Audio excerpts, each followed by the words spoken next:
Welcome to Downshift, my name is Matt. I'm here with the freshly minted new Mercedes-Benz GLC. This thing is bigger, swankier, smoother, and just hands down better. So is it now at the top of the segment against rivals like the X3 and the Audi Q5?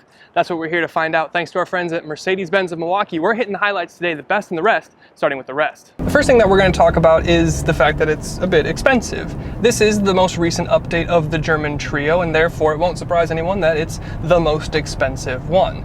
The GLC now starts at $47,100 for rear-wheel drive, but all you're going to find around here in Wisconsin are 4MATIC cars, and those things start at $49,100. That makes it about $5,000 more than the Audi Q5 at base, but only about $1,000 more than a BMW X3. But this GLC is now packing a lot of new goodies to justify that price, and we'll talk about those things later. Honestly, the price is really the only black and white negative that I could find for this new GLC, but in the interest of having a list, I've come up with a couple little nitpicks that maybe aren't exactly perfect.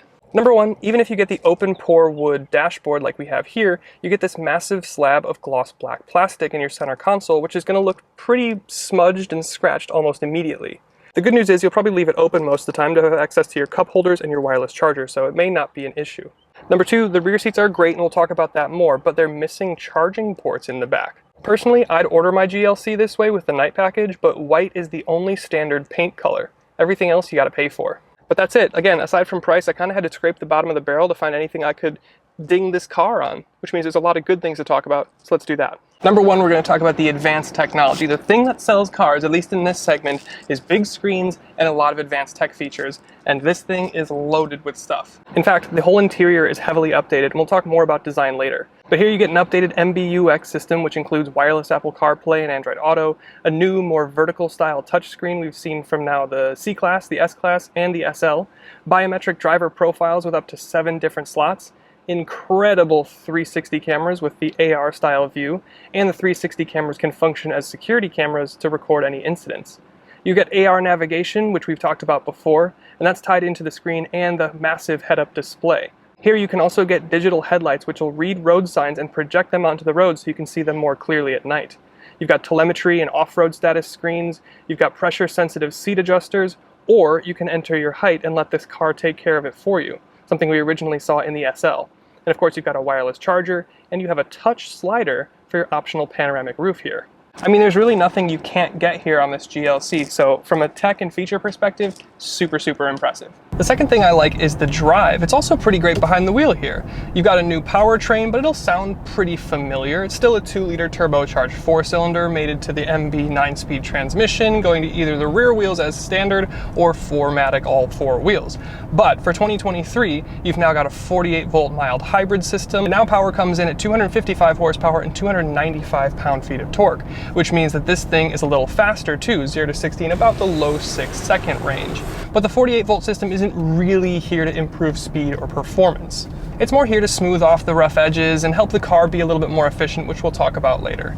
The mild hybrid system works really well to smooth the auto start-stop system, for example, to allow you to pull away from a stoplight more gracefully, and to smooth out some gear changes from the 9-speed. And it works really well. If I were to sum up the driving experience here in a single word, it would be smooth. From there, the rest of the driving experience is largely what you'd expect. The damping is soft enough to be comfy, but doesn't feel wafty or unrefined at all. The cabin is quiet and isolated from wind and tire noise, and the steering is light but gives you a great sense of confidence and control over the car. So overall, it's perfectly good behind the wheel. I'm a big fan. And number three, we're going to talk about interior space. Now here is a place that got a lot of attention, the rear seats. But pretty much everywhere in the car is a lot bigger and more spacious. The rear seats are the most noticeable to benefit from the added 2 inches for 2023. They're big and comfy and feel palatial with the pano roof open. You get rear air vents and an optional climate zone back here too, but you don't get chargers back here, which is a bit odd. But the trunk is also bigger for this year. The seats still fold 40-20-40, and you get grocery bag hangers, and I believe it's bigger than the Q5 and the X3's trunk.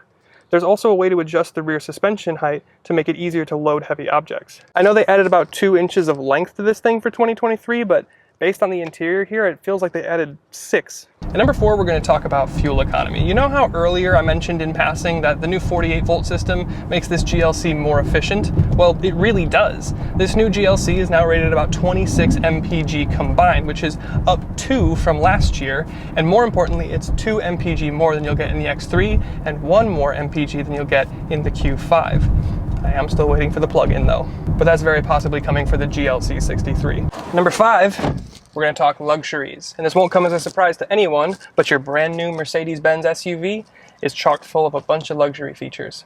You get heated and cooled seats up front. You can get seat kinetics, so they'll move. Not exactly a massage, but a little something.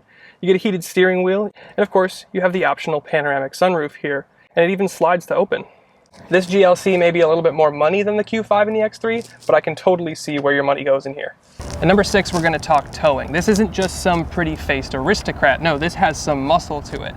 All GLCs can tow up to 3,500 pounds, which is pretty good and more than enough to tow things like my parents' boat.